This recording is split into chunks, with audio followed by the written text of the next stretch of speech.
Welcome into another episode of the Sit Down with Shane.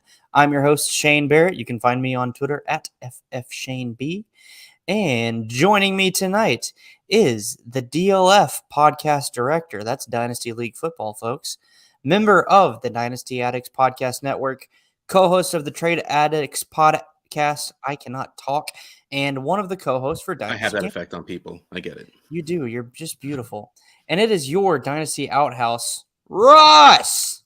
Russ, how you doing tonight, buddy? I'm excited. Like I feel like we scheduled this like 5 months ago at this point, but I think it was like a month ago. It was probably a month and a half ago. Whenever I came on with you and Rocky. Yeah, but time has lost all meaning. I have absolutely no idea what it was, but I'm ready. I'm ready. Let's talk things. What are we talking about? You. That's a terrible idea. Your face right there was perfect. That's all I needed. All right. Before we talk about you, though, I do have a quick ad read for Thrive. So come prop up on Thrive Fantasy next football season. Thrive is a daily fantasy sports and esports app for player props. It's super fun. You choose 10 out of the 20 available props to build your fantasy lineup.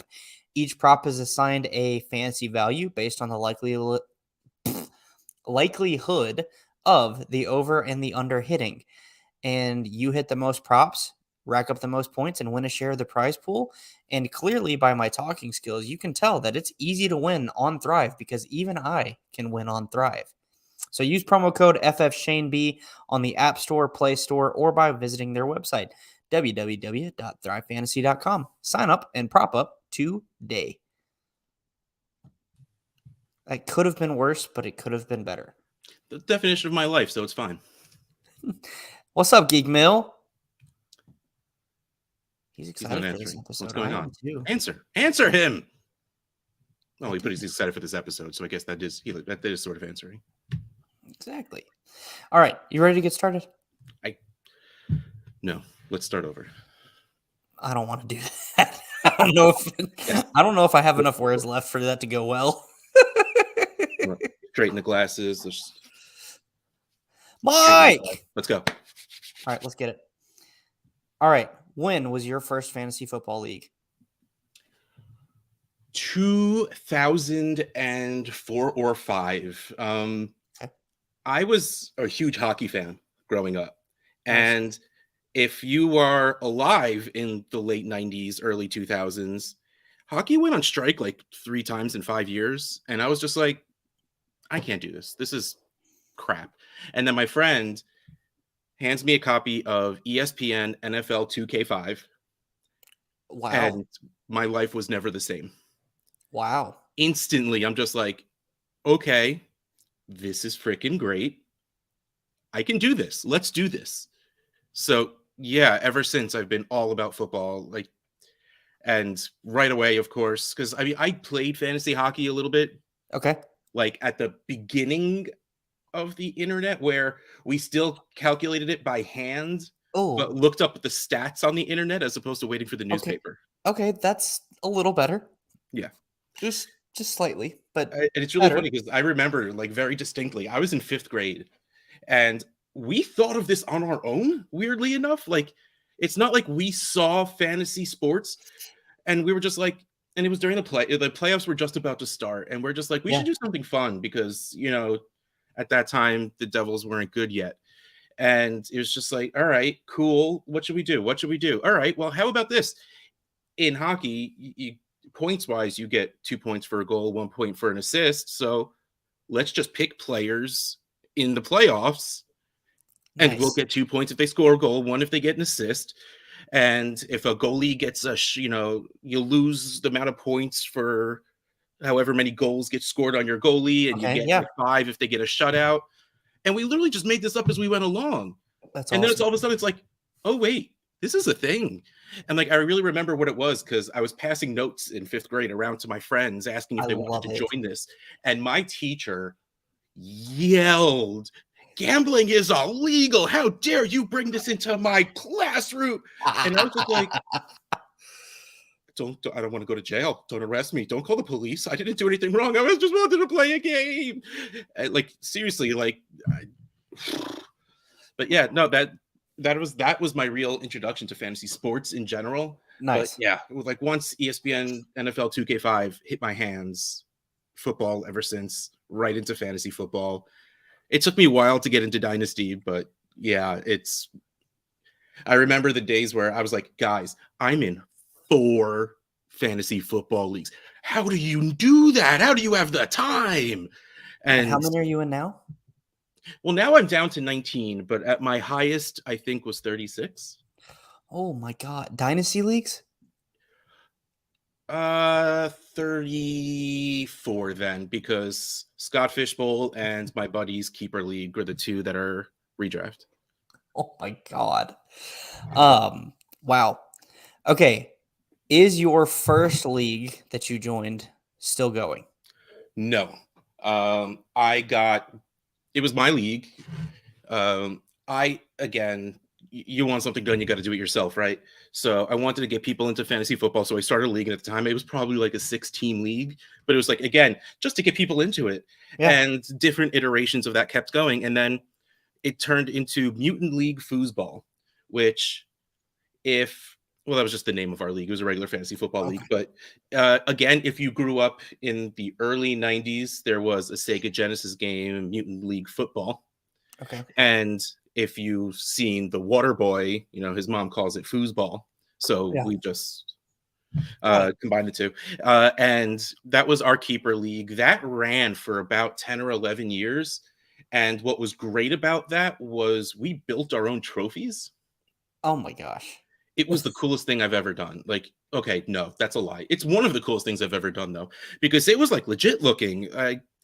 The winner's trophy was called the Shredder. It was 3 poles that were on a V with a plate and then a trophy on top of it. And in the middle of the bottom tier was a little stand, and we took a Shredder toy from the Ninja Turtles, spray painted in gold, and I got little turtle shells from Mario Kart toys, spray painted those gold, put them like their little posts on top of the wooden post. My friend, who was an electrical worker at the time, is good with his hands. He had all these tools, so he beveled the sides of it was legit. We lacquered it, we epoxied everything, that thing was solid. And then the loser trophy, it was really funny. I knew what I wanted to do, and I'm like, who is the most annoying pop culture character you can think of? And I'm like, I want to make a trophy of that guy. And I got 2 answers from almost everyone. Okay. Right now, let's pretend, again, it's been a while, so let's pretend it's 10 years ago, and someone says, who are the most annoying pop culture characters you could think of? It's tough to do now, but back then it was the wrong answer, but I got a lot of, and the only reason I didn't do it was because I couldn't find a good toy of Snarf from Thundercats. Okay, yeah. Snarf, this is bad, Snarf. But we had the Jar Jar. Oh my gosh. So everything we did correctly on the Shredder, I purposely did poorly on the Jar Jar. This was my baby. Awesome. So I took a piece of wood, and then it was like a 4x4 and then a 2x4. I didn't measure. I literally took a handsaw, closed my eyes, and started doing this so it was not cut straight whatsoever. Slapped it on, not straight whatsoever. And then I took it, and I'm just like, and started chucking it at brick walls. Oh, God. So it was chipped, it was scratched. I did a terrible lacquer job, paint job, everything. When we were spray painting the Jar Jar toy, I purposely made it globby and uneven. When we glued him to the top, the glue was falling. It was purposely very poorly put together, but it was amazing. And it we put the nameplates on for everyone who earned it, and of course they were askew and everything. But Orgo was awesome. Calm down. No. Snarf was so much worse. But yes, along those lines. So like, yeah, it was just, and the thing was like, we absolutely make sure whoever earned that trophy, which I unfortunately did once also, like, we're talking like fireplace mantle. Oh like gosh. it had to. And the best part was, my friend he pretty much turned his basement into an Irish pub. That's and along his lines of whiskey, boom, just that fucking jar. His wife was so mad because he won it twice. It was so great. Like, but like, honestly, like, you hear even nowadays, like, especially with Dynasty leagues, they grow stale. Yeah. And the problem was, it's really weird to say, the problem was we didn't have a lot of turnover. And it got hard to try and convince people to have fun.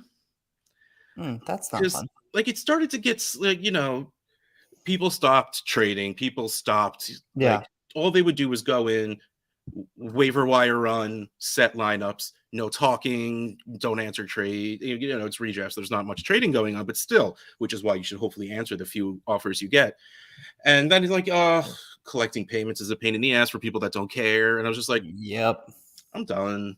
If one of you guys want to run this league, cool. I'm not doing it. And of course, nobody stepped up. Yeah. So, I mean, it had a very good run, and it was a very good league. And if someone else would have run it, it might still be going to this point. But yeah, I couldn't do it anymore. No, that makes sense. So what is your longest league right now, and what are the league settings for that? I don't know. Hold on. It might be Trade Addicts 1. Nice. I mean, I'm in Capitalist Pigs 1, which is running longer than the TA leagues, but I've only been in it for 3 years. Okay. So yeah, Trade Addicts 1 is my old, well, technically like 1, 2, 3, and 4 started the same year. What a terrible idea that was. Those started in that's on this show that I came on as a guest. Yeah. I think those started in 17, 18, around there. So like 4-ish years. Nice. Very nice. And what are the league settings for Trade Addicts? Oh, I mean, super vanilla on purpose. They're 12-team, super flex, PPR, tight end premium. And after TA1 started, I was able to sneak in 0.05 points for return yardage. And I couldn't get them to vote it into one. Like, we already drafted. We can't change. That's such a small change, guys. Just let me have all of the leagues the same. No, we can't do that. So yeah, that sucks. But yeah, it's purposely a very vanilla league because I wanted nothing to hinder the activity. Like, I want, like, clearly name Trade Addicts. That's the point. So I wanted just to be in a very active league. So I made it purposely just very vanilla. Okay, I have a very damning question to ask you that's not on the show sheet. Then I can't answer it. I haven't prepared. Why have I not been invited to a Trade Addicts league? Because nobody gets invited to Trade Addicts leagues. They're all randomly chosen. We'll have to talk offline. I don't understand this concept. Whenever I'm creating a new league, which hopefully I don't do anymore, or there's an opening in leagues, like after the year flips over and people tell me if they're coming back or not, I put out a tweet saying, hey, Trade Addicts openings, new Trade Addicts league, give me your name and I'll put you on the list. At the end, I take the list and I literally run it through a randomizer. Okay. So I just have to get on the list. Yeah. Well, I mean, you should pay attention to when I tweet more often, and you would have been on the list if you wanted to be there. No, it's your fault, not mine. It is actually your fault. It is your fault. I'm not your fault. All right, next question. You're in 19 Dynasty leagues now. You said at maximum you were at 34. So, and it doesn't sound like you're adding any more, but let's say you can add one more league, but the only way you can add it is your favorite settings. What are those settings? 12-team Superflex PPR tight end premium. How big of a tight end premium? 1.75. Okay. That's what the TA leagues are. 1.5. I know we're talking a quarter of a point. Like, I remember I was on. I host the Dynasty Trade Calculator flagship show now because I don't do enough podcasts. And I was arguing with Izzy and Akash about what the premium should be. And they said 0.5 is enough. 0.5 is enough. I'm like, no, it's not. 0.75 is better. And over the season, it's like a total of less than 2 points a game difference, but I had to stand my ground and tell them how wrong they were. Like, honestly, because a lot of people don't understand the actual point of tight end premium. And that was part of the reason the argument happened, because you say there's premium, then everyone's like, but that just makes Travis Kelce and Darren Waller and Andrews, like those top tier guys, that much better. Yeah. Okay, so prepare for that. That's not those guys. That's not the point. The point is to help out the shitty guys. Exactly. And they're like, but that doesn't help them catch up when you have Darren Waller catching 18 passes a game. The point of tight end premium is to make the tight end 12 not equivalent to the wide receiver 49. The point is to make it so you don't cry when you have to start the tight end 12. Because there's going to be one team who's smart enough to realize, oh, there's only like 5 good tight ends. I'm going to get 2 or 3 of them. And then you're starting the tight end 16, who you're lucky if he catches like 4 balls a game. So, yeah, okay. I want to make that a little less crappy for you. And exactly. So that's the point. The point of tight end premium is not to change the structure within the tight end position. It's to make the tight end position closer to the rest of the position because they're not. Yeah. No, that makes total sense to me. Or you're lucky like I am, and you play tight end chicken with someone in a startup draft, and you end up taking Dawson Knox and Dalton Schultz. Oh, that worked. That worked out really well. But it's OJ Howard season now, baby. No. It'd be cool, but it's not. it would. But yeah. Okay. When did you start making fantasy football content? Okay, well, technically I started the show. I started Trade Addicts in March of 2018. Yeah, because honestly there was zero planning involved. I started the leagues a little before that. Shocking that there was no plan. Yeah, so I guess I'll just say 2018 because like I was on, fantasy/dynasty Twitter for a while before I really jumped in 2017. And then, I tried to, before that even started, before Dynasty Outhouse was a handle pretty much, like I had at Russ Fisher, and I'm like, let me try and do this. Let me try and like get my way into the community. And then like I was getting like a decent little following ship. And then Dynasty Outhouse got created, and then things went out of control. I don't even know how we got here. Who knows? I don't. And so 2018. I wrote my first article like 2 months ago. Ever? Like it's been all podcasts until 2 months ago. Oh, I podcast. That's what I do. But I mean, I've never written an article until like 2 months ago. Wow. Yeah. That's kind of cool. I figured I write the way I talk, so why not just talk because I'm better at it and it's a lot less work. But then like DLF needed someone to write the trading post. And I'm like, all right, that I can handle, I can handle writing about trades. And especially because at this point, enough people know who I am. We're like, okay, Russ wrote this article. This isn't going to sound professional. Like, what you get when you're reading one of my articles. So like, that's like at that point, it's fine because it's not like, it would sound weird if I started writing an article where I'm using analytics and like hardly defending something, because that's not really what I do. And it's like, to me, that coming out of my voice would just be disingenuous. So I found like, seriously, like, okay, cool. Trading post. I mean, I could talk about trading, like what Matt Price now, well, he and I kind of switch off, and he was doing it last season. So I go and I check out a couple of his articles. I'm like, oh, no, this is just like, I can do this. Yeah. So Matt and I talked about, he's like, oh, good. I've wanted help. So yes, cool. Awesome. So yeah, we started doing that. And then last month, March, was hashtag Dynasty Trade Month at DLF. Mm-hmm. So I wrote an article about flipping future firsts. Like that's and still it's pretty much just a trading article, even though and again, I used my stupid voice to do it. But like, it's I don't have a stupid voice, Russ. well, not okay. Well, yes, I do, but that's besides the point. But like, my not non-formal voice, like, so it was just very weird. It's still very strange to me that someone thought it would be a good idea to publish words I wrote. Whatever, man. Everything you and I have interacted with has been smart. So Yeah, but if I admit that like takes away from my charm. Yeah, agreed. You're just being self-deprecating, and I'm here to pump you up. That's all I'm here for.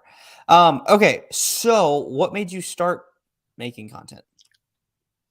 Do you want the real answer? Yes. Can we curse on here? Yes. I have no fucking idea.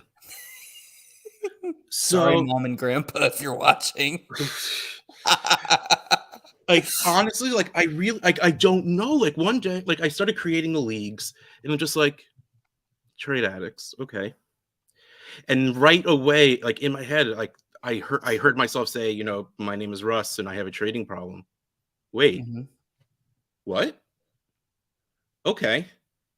So I can do that. I can talk about fantasy football, and back then I felt like you needed a thing, like you needed a shtick sort of thing, and I'm like, yeah, okay, so I make this like an A meeting or something, like like that's why, like, if you go back and listen to the older ones, it was very much along those lines where we had like forms of like make amends, and like I would end the episode with like a heartfelt something, but of course it was talking about trade, so it was a little sarcastic. Like, we actually like kind of followed a format of what a meeting would be, and then I just got lazy and didn't feel like doing that anymore, so we just kept going.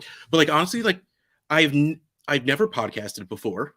I had never created anything before. I literally just went like, except trophies. Yes, fair enough. I've never created content before. And so I'm just like, how do you make a podcast? Oh, plug in a mic and hit record. I can do that. And back then, it was a lot harder to do multiple people. Like, this is wonderful. StreamYard's the greatest. And StreamYard's awesome. Even before, we were using Google Hangouts, which used to link to YouTube, which again, super easy, like, to record it. But even before that, like, for the first few months of doing Trade Addicts, Brian and I never saw each other. We would just talk over Skype, and we had a Skype recorder. And then all of a sudden, after like a month or two, I learned about the Hangouts thing, and then whole new worlds of just like when you could see the person and talk to them. It's so much better than like just hearing a voice, because like even like back then, like I felt like we were doing fine just like talking to each other, but there's cues you can get, and like me doing this, like there's energy you could feed into when you see someone else moving around, and it's like it's really funny. Like, Sigmund Bloom is amazing at literally everything he ever does. The thing I loved most about podcasting with him was he sits back, leans forward to talk, and on his last sentence, he starts moving backwards. So it's like, oh my God, I know exactly when to start talking again. This is great. Like, I couldn't, like, if I didn't have like that visual cue, I would have been stepping on him the whole time. But like, he starts going like this, and I'm like, all right, I'm ready. I'm going to jump in here. But like, it's so like being able to see the other person, it's like just so freaking great. But yeah, like really, like honestly, I figured everything out as I went along, and I honestly wish I had a good reason why I started, and I just don't. I just like, I could do that. All right, sure. No, that's awesome. It had nothing to do, like, it didn't tie to the league or anything like that. You just started. The original idea was I was going to be the host of the show. And again, since I'm an idiot and started 4 leagues the same year, never having run a Dynasty league before, I was going to have just a random person from one of the TA leagues come on and guest. So I go into the group chats and I tell this idea to everyone. That's awesome. I'll totally do that. That's great. Yes, count me in. Week 2. All right, guys, I need a guest. Cricket. Shit. So I finally get a guest for week 2, and it was Tyler Gee, who used to do the fantasy football franchise. Okay. And we used, I can't remember what site it was called, Zoomcaster or something like that. Or Zencaster, yeah. That's actually what I use for my audio-only version. So that was the first thing I was able to find, and he used to use it, and that was the only thing I could find where it could record 2 people at the same time. Yeah. It recorded us at different speeds. No. So I literally had to piece together the entire thing. Almost quit. Like, nope, not doing that ever again. It was the worst thing ever. The show sounded terrible because of what I had to do and everything. But like, and then the angels above, Brian Haar messages me. He's like, hey, can I be a guest on your show next week? And I literally I'd never talked to Brian before. I only know him because he randomly got selected to get into back then I took anyone I could get. You know, I had to beg people to join TA1. TA2, at least I got a couple of people. I had no idea who Brian Haar was, but he's just like, hey, can I be your guest next week? And I literally just right away go, you want to be my guest every week? And he's like, seriously? And I'm like, yeah, you want to be my co-host? And just got insanely lucky that we worked well together. Like, I panicked, and I'm just like, no, okay, I don't want to do this every week. Yeah, you're on. And, you know, he was around for a couple of years. So, yeah, it worked out really freaking well and blindly lucky. Nice. What was your first piece of content? First episode of Trade Addicts. Okay. It was 10 minutes long. It was 10 minutes long? It was just like an introduction. Like, this is what you can expect. And it was just me. And let's just say I didn't have the one-man podcast thing down. Dude, it is so hard and awkward to do a solo show. Like, I've had to do it a couple times during last season for like a waiver wire show and rough other stuff. It's like, and then I went back and edited it, and I shit you not, Russ, I texted, I want to say it was G-Man Jay Felicio, and was like, I legitimately think that I just edited out about 5 minutes of me saying on this podcast. I learned I can tell you what Brian Haar's looks like in sound waveform. but the worst part of that first episode was it didn't really occur to me to record. If I screw up, just say it again and then listen through and fix it. So I would stop, delete, say it again. I edited as I went. It was the dumbest thing ever. Oh, I had no idea. I never thought of it. I never edited anything before, so I didn't want to make it too much. So I literally just, oh no, I said that wrong. Delete. Okay, say it again. It was awful. Oh no. And on we had just, a couple of weeks ago, we had the 200th episode of Trade Addicts, and Rocky puts his phone up to the microphone and starts playing it. I'm just, oh my God, no, don't do this. Oh my God, it's so bad. Hi, this is Dynasty Outhouse, and I have a trading problem. We are going to have a podcast where like, you don't really think about it. Like, this is what I sound like. This is what I'm talking like. And yeah, okay, this is sort of my real voice, but when I'm talking with people in real life, this is more along the lines of me talking. And I pause a lot. And if you notice when I'm in podcast mode, like I freeze and kind of forget words every once in a while. Like, that's why I talk slow in real life, because that happens. But if I talk a little slower and I pause a little bit, that doesn't happen as often.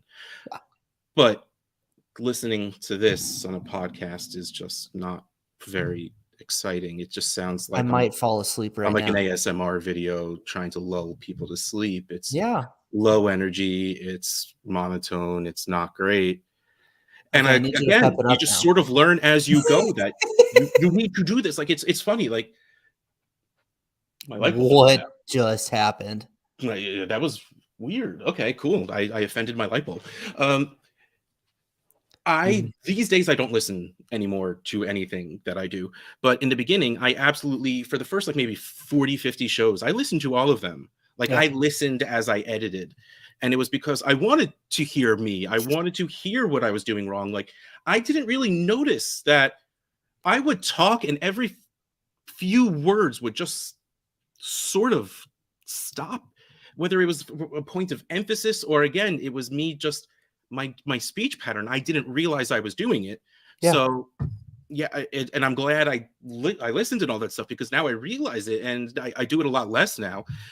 And I think that makes for better podcast listening. But also the really funny thing was, you know how like people like hold a megaphone or talking to a microphone, and like, wow, that's what I sound like. That's me. That's not what I sound like. The first time I listened to my voice on a recording, I didn't recognize my voice at all. Like I thought it was Brian talking, but I'm like, wait, no, I said that. That's my voice. Holy shit. That's how different the voice I hear sounds from my actual voice. It is. Yeah. It's not even like tonally different a little bit. It's 1000%. No, I 100% know what you're talking about, because like right now talking, I feel like my voice is lower, but then when I go back and listen to it, I'm like, holy shit, I have a really high pitched voice. Yep, exactly. Like it's funny. Like what is like FF Evan Lucian? He was the first person. He's like, yo, you sound like Schmidt from New Guy, and I'm like, what are you talking about? I don't sound anything. Oh my God, I sound like that. Yes, I do. I wish I looked like him. Holy shit. But my God, I'm never gonna unhear that. I had no idea. I mean, like again, in my head, I had this low amount. Can you say something really, really douchey for me? No, let's face it, I'll say it eventually by accident, but like it's really funny because like in my head, when I'm using my normal voice, I have this low monotone voice, and to me, it's like, hey guys, like I sound like Eeyore almost, but then all of a sudden I'm like, wait, holy crap, I'm just a sassy Jew, and that's what I sound like. All right, I didn't realize that. I mean, maybe I feed into that more now that I realized it. But yeah, I honestly, I had no freaking idea. And it like... Jeff hears it. Where are you, Jeff? Jeff hears it. I hope it's a good thing. Well, Max Greenfield's awesome, so I'll take it. Yeah. Wow. I'm never going to be able to unhear that. Okay. Last fantasy question. Maybe. Who knows? What's your favorite thing about the fantasy football community? I have friends now.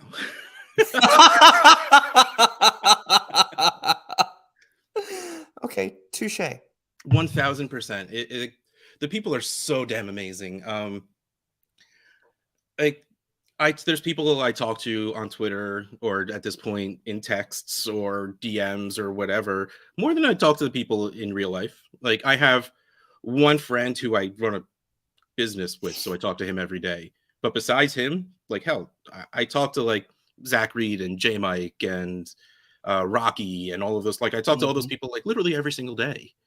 Yeah, so yeah, absolutely 1000%. Like I have real friends that I met on the internet. And in 2020, whenever the first year they had the expo, I think it was 19, right? Because 2020 was already COVID. I can't remember. Yeah. Time has lost all meaning. And time's not real anymore. So I go to request off at work, and they're like, "Oh, that's yeah, of course you can have Friday and Monday off. Where are you going?" Going to meet a bunch of strange men I met on the internet. I've spent the night at one of these people's houses before. If that makes you feel any better. Oh yeah, Shea Manila slept over before. Yeah. No. Yeah, like exactly. Like it's not artificial in any way, shape, or form. These are real friendships, and that's really exactly what it was. Of course, I wouldn't have really tried Dynasty if I hadn't fallen accidentally into that Twitter sphere. And I guess I'm not sure if I'm thankful or resentful for it, but either way, here I am. But like absolutely, just like the amount of like real friendships I've made out of this, which I'm insanely socially awkward in person, so this is so much better for me. So much less. Awesome. I love it. Okay. Tell us a little bit about yourself outside of fantasy football. Obviously, you're socially awkward. Yeah, We there's not talked much of me about outside of fantasy football. That's the problem. we talked about earlier pre-show. You've got kids, so like, how old are they? How long you been married? What's your day job? Things like that. I met my wife in high school, and I'm insanely thankful for that because I would Me not too, be good at dating. dude. Tinder scares the hell out of me. Let's go. Okay, but no, like honestly, first of all, I have no self-confidence, so I could never do stuff like that. But after, I mean, how old was I at this point? So I was probably around 30, and I'm at work, and I sit with these two girls who are probably like 22, 23, and just very attractive. And they tell me these stories about when they go to bars, and like a guy would just walk up to them, and they would just be like, "Nah, he just wanted to like maybe you dropped your pen or something. Like why are you so mean?" Like, and of course, you know why, because men can be fucking awful sometimes and they have to have their defenses up. But like, I could never, like, I would cry on the spot if I built up the courage to go talk to someone and they're just like, "Nah," and like, So you shoo me off like a fly and just be like, "I just wanted to say hi." Like, oh, like I could like, you're so mean to these people. But again, yeah, I get it. Like, I could never do that. And so yeah, I met her, I think I was a junior, she was a sophomore, she's a year younger than I am. We started dating. I was a freshman in college, she was a senior in high school. We got married, I was 25, had our first kid, I was 31. So we have a boy and a girl, an 8-year-old boy, 6-year-old girl. Awesome. My boy's name is Nolan because it was the closest thing I can get to a Batman reference for Christopher Nolan, who directed the Dark Knight trilogy. Who's the best Batman? What? Who is the best Batman to you? Okay, so here's the thing. There's a lot that goes. Just answer the question. That's no pontificating. Just answer the question. You physically can't do that. It's like someone asked me what my favorite movie was, and I gave him like 13, and I said, that's the start of the list, but if you want to get into other things, we can keep going. The short answer to me is Michael Keaton, because he did the best all around. Like, it's hard because Christian Bale was actually a very good Bruce Wayne. He was an okay Batman. Ben Affleck was actually great at both, but he didn't do enough for me to be able to say like he's the best. He actually was very, very good. Kilmer was also a very good Bruce Wayne. I think someone else played Batman at some point. I just don't remember. George Clooney. No. That doesn't sound right. Well, yes. I know it was both of them. Yeah, I know George Clooney. Yeah, and that movie was just unfortunate. But Adam West was a different time. But no, like honestly, Michael Keaton, it was one of the first movies I saw in a movie theater. I was a Batman fan from the beginning, so like it was amazing to see. And Jack Nicholson as the Joker was just the coolest thing ever because it was literally just Jack Nicholson in face paint that had nothing to do with the Joker. And like he was that perfect level of eccentric. He could be, his craziness could be seen as eccentric billionaire, and then when he's Batman, he's still that little bit of campy, which needed to happen because people only really knew the 60s show back then. Like, Batman wasn't this dark thing unless you read the comic books. And so Tim Burton doing those first two movies was perfect because Tim Burton is wonderfully campy. And like, to me, Keaton was just perfect for it. And it was, I loved it. I loved it. And I love Keaton as a human being. Like, I read that when he was in the Spider-Man Far From Home, was that the first one? Mm-hmm. No, Homecoming. Yes, Homecoming was the first one of the new ones. Why are you looking so confused? The one with Tom Holland. He played the Vulture.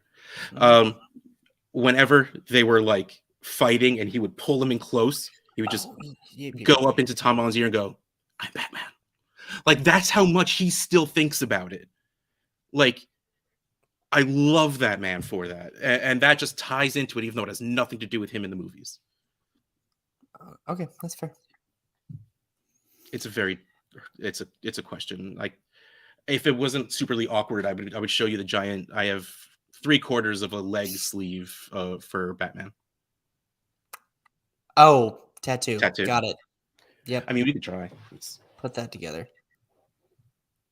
Nice.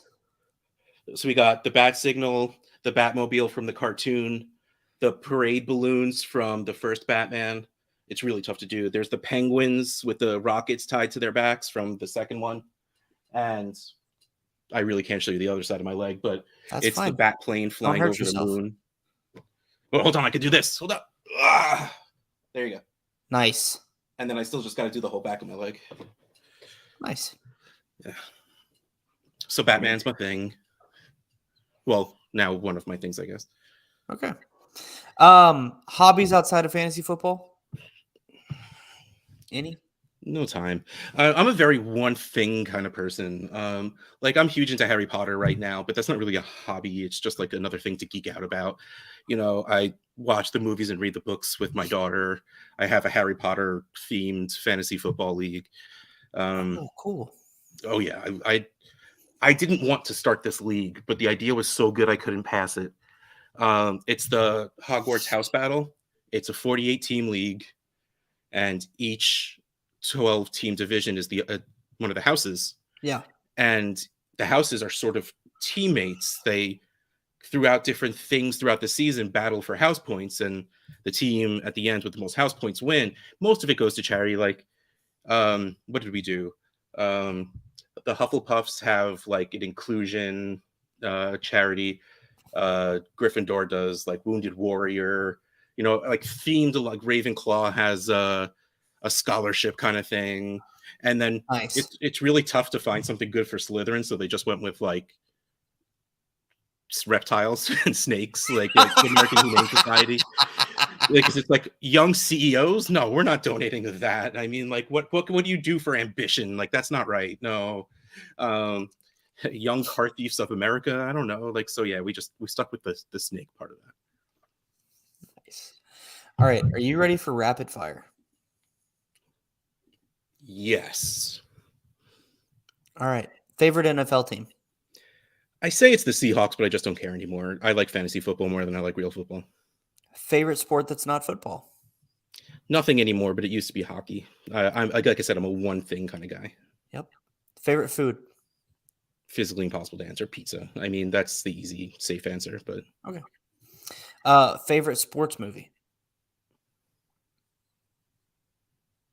Well, technically, if you watch the beginning of The Princess Bride, he asks if there's sports in it, and the grandfather says yes, because there's fencing and pirates and everything. So, and wrestling. So yeah, Princess Bride is a sports movie? No, it's not.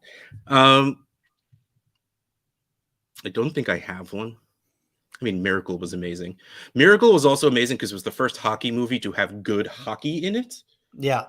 Like, go watch the Mighty Ducks, and it's the grossest thing in the world. First of all, those children should be arrested for some of the penalties they've done. Like, they straight up like baseball swing Adam Banks on the wrist. So, and it's just like 2 minutes. What? Call that kid's mother and get him a spanking on the ice. Like, holy crap. Yeah, like, I don't know. Like, I guess I'm not super drawn to sports movies because it's sports. So there would need to be more to it. And you know, the Do You Believe in Miracles and the whole like build up of Miracle. Yeah. But there's, I don't think there's anything that I'm like, I didn't cry at Brian's song, like that kind of thing. Like, you know, I saw Rudy once. It was okay. Like, we're going with Miracle then. We're going with Miracle. Go with Miracle. Yeah, we can go with Miracle. Until we stop talking and I instantly think of something else. Favorite non-sports movie? Remember that thing I said before when there was like 13? Okay, so my easy, close to answer is probably just Who Framed Roger Rabbit. Okay. But there's so much more that goes into that. Like, I have specific movies I need for specific moods. And then are we talking my favorite comedy? Are we talking my favorite drama? Are we talking my favorite this, my favorite that? Like, give me top 3. Can you do that? No. Okay. Who Framed Roger Rabbit is just like my favorite all-around movie. It's something like I used to just like put on when I'm going to bed to go to sleep. Like I would just I don't need to see the movie to hear it. I could hear it and recite it and it's fine. Yeah. Nightmare Before Christmas, I've probably seen a billion times, and that's my sad movie, my angsty teenager. I'm in a bad mood and I want to stay in a bad mood, so let me go watch Jack Skellington. Blazing Saddles is my favorite comedy by far. Mel Brooks is my spirit animal. I love that man to no ends. Princess Bride is another one of those, like, because of how the movie starts. It's with Fred Savage being sick in bed. Like, that's my sick movie. If I'm not feeling well, I throw on The Princess Bride. Nice. I'll stop there because if I get into Disney and stuff, it's never going to end. So, like, that's my top few movies. All right, that'll work. Favorite book? Hitchhiker's Guide to the Galaxy. Really? Also nice. A fantastic movie. Not necessarily the same, but very funny. Yeah. Favorite band? I don't really have one anymore. Like, if we start like early to mid 90s, 9 Inch Nails was really my jam. And then you and Jeff are on like same wavelength tonight. Yeah. We're best friends. You didn't know that? No, I didn't. Then it turned into, I listened to a lot of like German electronic music. So then it was like, well, V&V Nation is they're from England, but they fell into that German techno synth pop music. And then I got back into rock, and it was like Foo Fighters for the longest time. But now I don't really necessarily gravitate towards one specific band or anything. I just put on the rock channel on Apple Music, and whatever shows up, shows up. All right, that's fair. Favorite adult beverage? Whiskey in general is my jam. A good old fashioned is wonderful. There's a place near me, something just fell and I don't know what it was. Oh, stupid plants. A leaf fell off. There's a place near me, there's a smoked old fashioned where they literally have like a piece of wood they put on top of it that has like a little chamber. You put the wood chips on, you torch it, and it goes down. And yes, Trent Reznor is a god, because if you say his name now, you'll be like, oh, that's the guy that did the music for Soul. That guy did the music for this movie. No, go back another 15 years. He's an angry a-hole. It's wonderful. He's just so good, so smart. He's great. And then another place does a brown buttered old fashioned. Because apparently Maker's Mark makes brown butter whiskey, and then they would put a piece of brown buttered bread pudding on top of it. There is a barbecue joint that's about 10 minutes from my house. It's called Monkey Wrench. I don't think it's homage to Foo Fighters, but we're making. I started singing it in my head instantly. Yeah. Their bartender made me an absolutely delicious old fashioned one time. It was phenomenal. Like, I posted about it on Twitter. It was so good. Yeah, but I'm an Irish whiskey guy in general. Give me a bottle of Jameson and I'm fine. But there's my two favorites right now are Writer's Tears. Okay. I used to buy whiskey just based on name. Like, yeah. I didn't know what to buy, so I would go in and be like, oh, that's a funny name. So I found like Monkey Shoulder, I think I don't remember if it's whiskey or bourbon, but I tried that just because it's named with Monkey Shoulder. So I'm like, sure, it wasn't great.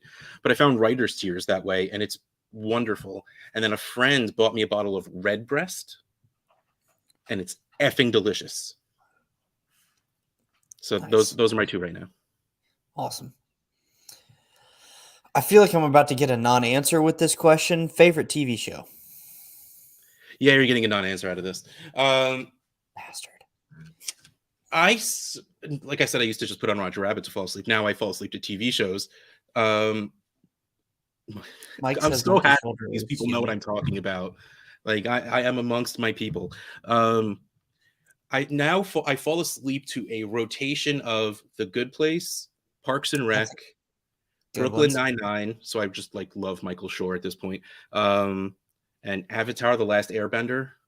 Nice. Yeah. Um, I grew up on yeah, that, not like to make you feel old, but I love that. That show's so damn good. And then Legend of Korra is pretty good also. And I can't finish Avatar and not just go into Legend of Korra. I'm trying to think if there's anything else that like I just finished Supernatural, which is 15 seasons long, and Jared Padalecki's in that, isn't he? yep, him and Jensen Ackles, yeah.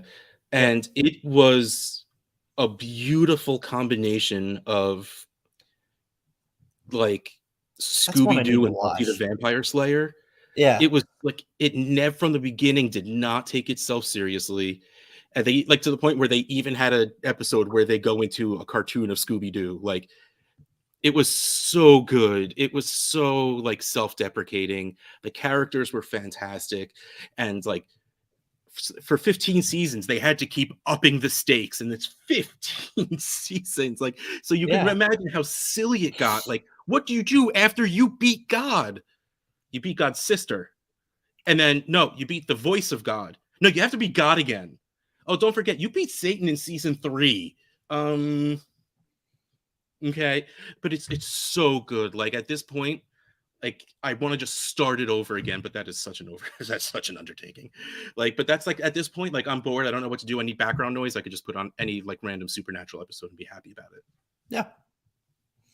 So, yeah, no easy answer for me. That's okay. I've come accustomed to it now. Favorite actor? Robin Williams.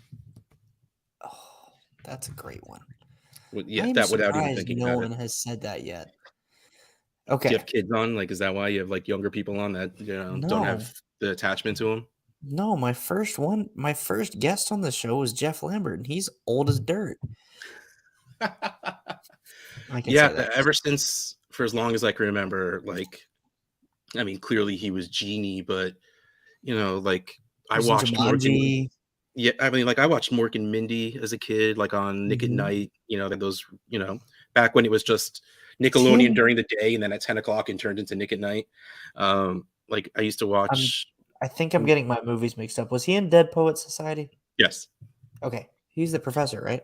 Yep. But like the movie, he was in Popeye. He was Popeye. Yeah. The movie Jack is amazing. Like he's just, like he's just so good at everything and ever, and his stand-ups are hilarious. It just, you wish it didn't take that much cocaine to get there, but it was the 80s. Yeah. All right, ready for the last two questions? Never. Well, I don't want to stop talking to you either. Do you mean old people, Mike? You're amongst, again, I'm there with you. I got a new camera. I do the DLF trade show with Addison Hayes, and he has this like amazing camera, like a full-on like recording camera.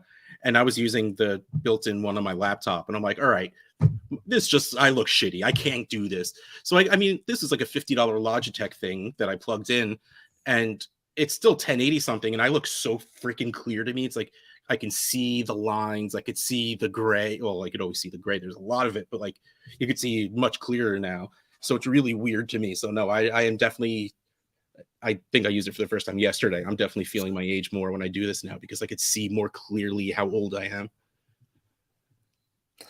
I'm sorry. If it makes you feel better, I'm 27. My hairline's back here. Yeah, I started going gray at 22. Yeah, I mean, it was like over here. Like I got the silver streaks on the side a little bit, but my brother started going bald. I'll take gray over bald any day. Yeah, right. All right, last two questions. I need right now, and I need all time. Okay? Okay.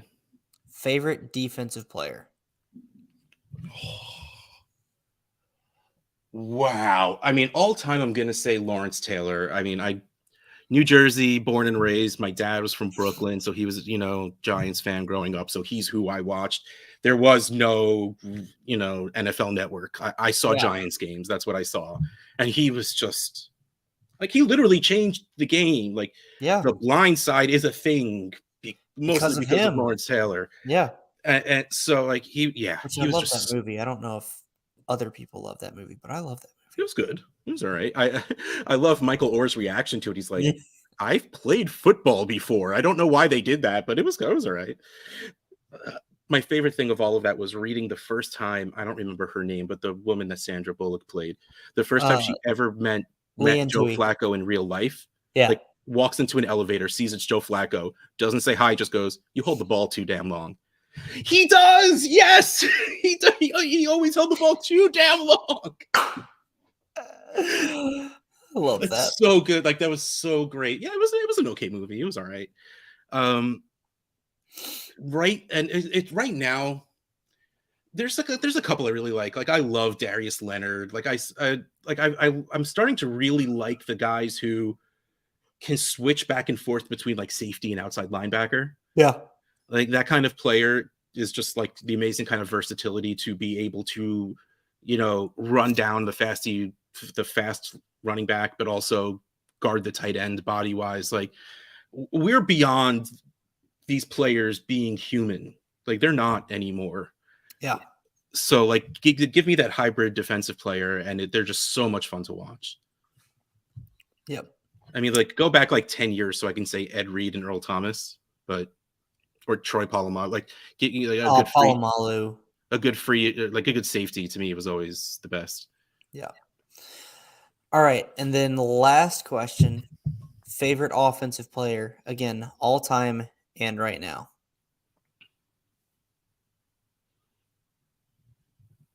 I don't really have one. Is that weird? Like, I was about to say, I mean, hashtag Team Clemson big wide receiver. Give me any of those. T. Higgins just happens to be doing the best right now because DeAndre Hopkins is on his downswing. I mean, it was Calvin Ridley for a while, but he sort of took that away from me. He just gambled it right away, didn't he? Mm-hmm. I mean, like, it's just okay. Wait, I thought of another defensive player. No, Refrigerator Perry. Okay, fine. The fridge, so good. But I mean, like, how do you not say like Barry Sanders? Like, it was disgusting to watch that man play. Like, he could play in this era. That's how shifty he was back then when people weren't. But like going a little, Randy Moss, when he got to the Patriots, was a beautiful combination of cocky and just that good. Yeah, that it was amazing to watch. He would take 5 steps off the line and just put his hand like this. He's like, no, I'm going to beat this guy. Throw me the ball. And I was just like, he beat that guy. Yeah. Like, it was like, I loved watching that where it's just like, he goes, shifts one way, shifts back. And he's just like, no, this guy's gone. Like, I was waiting for him one day to just be like, before they at the line, he's like, I'm going to beat this guy. Wait 5, throw it. Like 5 stop it, 5 drop back, go.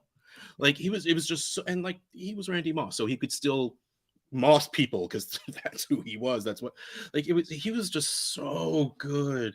And I mean, like again, like I watched football very early in my life and then again in 2005. Like so like there was a big chunk I didn't really watch, so I don't really have like offensive players from the beginning. Like I loved Boomer Esiason because my dad called me Boomer and his name was Boomer. So we had a thing together. Yeah. But yeah, I didn't really have anyone from back then. Like the early 2000s is like Jamal Charles was one of the greatest things to ever watch back then. I mean, outside of LaDainian Tomlinson, because that was just the easy answer. And like Megatron was unfair. It was unfair that he was in the NFL. Yeah. Like that's how good he was. And modern day, I mean, I don't really have a favorite player. Don't lie. Thank you. That's who I'm gonna have to, I mean, only because I have a Calvin Ridley, Keenan Allen, and Allen Robinson jersey. I've just been too lazy to hang. But I think I would go like Keenan Allen is probably the real answer. Yeah. But since T's hanging up right there, I'll go with T. Higgins. Thank you. That's what I needed to hear. Okay, follow-up question. Where did your T. Higgins love come from being from New Jersey? Hashtag Team Clemson big wide receiver. Nowhere. It just happened. I mean, I'm a Seahawks fan, and it has absolutely nothing to do with anything. I That's literally why I was confused. I picked the Seahawks literally randomly. I'm like, they like their jerseys. Like, I got back into football, and I'm like, I don't want to be a Giants fan. That's just boring. Like, I don't want to just like them because they're the home team. Yeah. Of course, then 2 years later, 2007 happens, and I probably should have just stayed a Giants fan. But worked out in the long run. Like, I literally picked them because I used Matt Hasselbeck in ESPN NFL 2K5, and because their jerseys were a nice color. Like, I was like all the girls in elementary school wearing Charlotte Hornets starter jackets because they had the nice green color on it. Like, that's exactly who I was. I'm like, I like the Seahawks jerseys. I'll go for them. Yeah, fair enough. And then T. Higgins, I don't know, man. Like,